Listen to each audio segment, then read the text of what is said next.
It's my second time. Oh, welcome. But I'm quite often in Berlin. You may all know Marlene Dietrich. Yes. And she sang a song, Ich habe noch einen Koffer in Berlin. That means I have still a suitcase in Berlin. And I can find people who lived in Berlin and lived somewhere else, and they all think I'm rooted in Berlin. There is something, it's a very true song for Berliners. I will always have a koffer in Berlin. Yeah.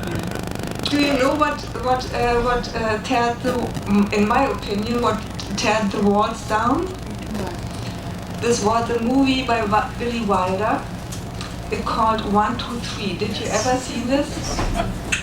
And in 84, this film, it was made in 61. Nobody saw this film because it was a time where the wall was built and they wouldn't see anything about it. And in 84, the film came up in the cinemas, and it was really a hype. People went there evening for evening to see the same film and went out laughing. And this laughing shake the wall down. I'm very sad.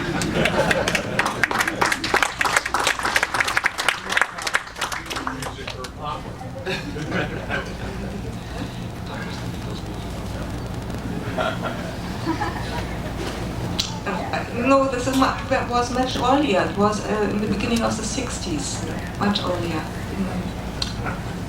So, Scott, you would like to talk about what your company is involved Sure. with? We were blessed enough. We're actually not from Berlin. My accent is legitimately Canadian. I'm not putting anything on here. I was so lucky that about 8 years ago, Bertina found us for reproduction work that we do. We do film work and a lot of reproductions and prototypes for toy companies.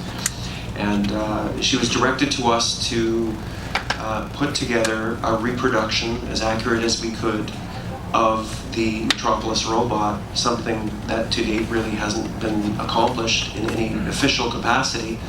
So at that point, we embarked on a mission and partnership together to create a copy of that robot with a lot of the materials that were only privileged to Bertina. And she worked with us over these years in a tremendously patient way, putting together events and things that we could actually scheme a plan to bring it back to the world, because as many of you know, it was burned at the end of the picture.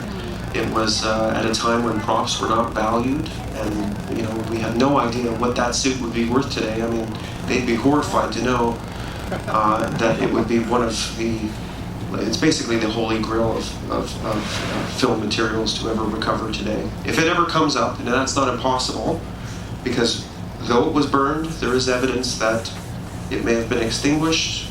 People didn't keep things in those times, but this could be one of those Ark of the Covenant kind of things that happens one day. And anyway, until then, we have a copy that we've got on display outside that we worked tirelessly to make. It was about 6 years in the making, and right down to the little flecks that we spotted in some of the imagery that was there, did our best to recreate it and bring back some of Walter Schulze Mittendorff's works to the world, because until recent years, his name was merely a credit in the film, and a lot of people really didn't make those associations or get to know him. And we really wanted to make sure that these stories weren't going to be lost to history and beyond an ocean as well. So to have Bertina tell these stories and to give the inside impression, we are hoping to perform the act of a historian in protecting some of that, because some of these things are now lost forever, and now we can say with a certainty that we know some of these answers, and we're wanting to bring back this robot to the world, because at a time when technology really was nowhere, they had a premonition. I mean, this was a magical act. I mean, this aura that protected him from injury in combat saw to it that he would envision something that would be burned in the minds of every human being that knows anything about science fiction and or technology. And look at us now in the midst of technolust. I mean, this is the icon of that very happening, of the evolution of man forced by creating a tool of himself. I mean, really, I can't think of a greater act. And at that time, in his vision, the only influence he would have had to have created this image, a predecessor, would have been, in my opinion, the discovery of Tutankhamun's tomb a couple of years beforehand. The first metal man face. And the influences that have come after it are numerous. I mean, I could point out any aspect of any robot that you see from here in, and you can see where it's drawn influence from it. But to have come at it with a blank slate, like Schulze Mittendorff did in his time, and just imagine this. And I think it's astounding to learn that he was not enamored with the concept of making this thing. He did not connect with it at all. He wasn't horrified, he was just more mystified as to how he would create it with the materials that they had in those days. So the limitations of the materials, coupled with a blank slate and a task that he did not want to do, resulted in this iconic figure that is now with us forever. And it's just, it's so magical. It touches a lot of us. And I meet people in our travels that are in tears to be in its company. And I think, you know, to make that leap from the flat screen, the celluloid, and seeing these nice cleaned up versions to seeing something that's both tactile and something that they can be around, it's very important to them to make that connection. And I think by having you here in the country and as a presence, you're no longer just a voice on the phone or a name. It's just making it all that much more real. And by having something real, I think in a way we might be able to solve how to deal with this technolust that we have, because we're breaking it down. It's not so, it's both, it is magical because it appears on film, but we're making it a real thing and realizing that this is something that someone has created and dreamed up. And we do have to realize that we're still humans as much as we are dehumanizing ourselves with technology daily. So this is the beginning of that, and you know, we can put a halt to it too by seeing that real people have imagined these things. And it's just amazing to see that spin that happens, you know, when somebody's just asked to come up with something, and to see that it's perpetuated nearly 100 years later. But this film is so important. It really is a symbolism of where we're going, and it's going to be one of those movies that it's going to be 100 first. It's a feature-length science fiction film. 100 years. We are that generation in Metropolis. It was about us. We are the age of those people. We always have the choice to choose freedom or to choose slavery. Always. Are there, do you intend to do other reproductions of the robot? What's going on now going forward? It's a very good question, and it wasn't one of those things. I mean, we've done many reproductions before of other things, but this is the crown jewel of those reproductions. I mean, I can't see doing anything beyond this one that would have the significance and importance.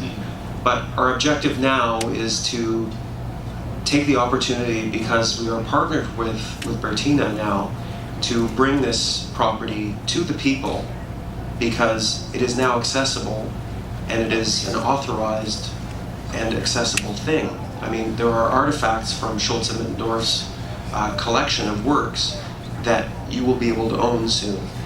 So it is our hopes to be able to bring some of those things to the people, and the symbology that goes with it. So the robot will travel again, and we were very concerned about affecting the property because we have control of basically a deceased movie star, and we've got to be very careful that we're not putting her out there running a vacuum cleaner and selling dirt devils and things.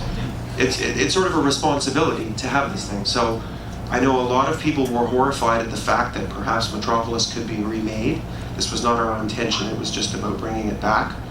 And we would like to see some of the behind-the-scenes aspects and to shoot segments about recreating the past on set, because there were so many interesting stories that were happening behind the camera as much as there were being captured on camera. So I think that would be a responsible way to use the robot without adding to its lore. At this point, this is what we're thinking anyway.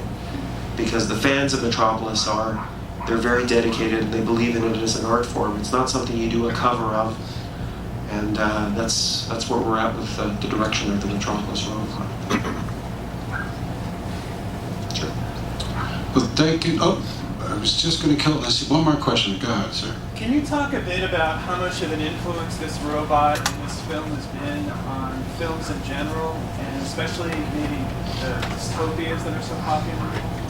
I know it's been so influential, but can you talk a bit about how it has been?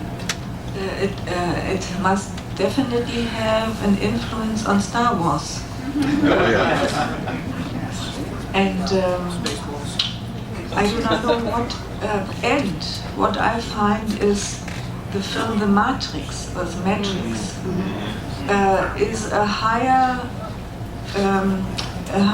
evolution of Metropolis. From in my eyes, so a higher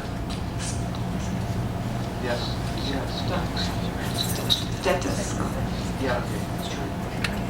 It's definitely an updated version of it, for certain. And Blade Runner maybe as well.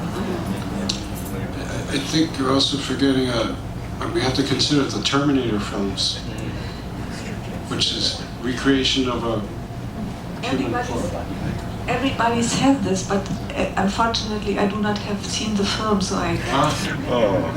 But I heard this. I heard this talking that Well, maybe someone will turn up with one. Anyway, thank you so much for coming. We have to really welcome Bertina and Scott. And Bertina gave all the information.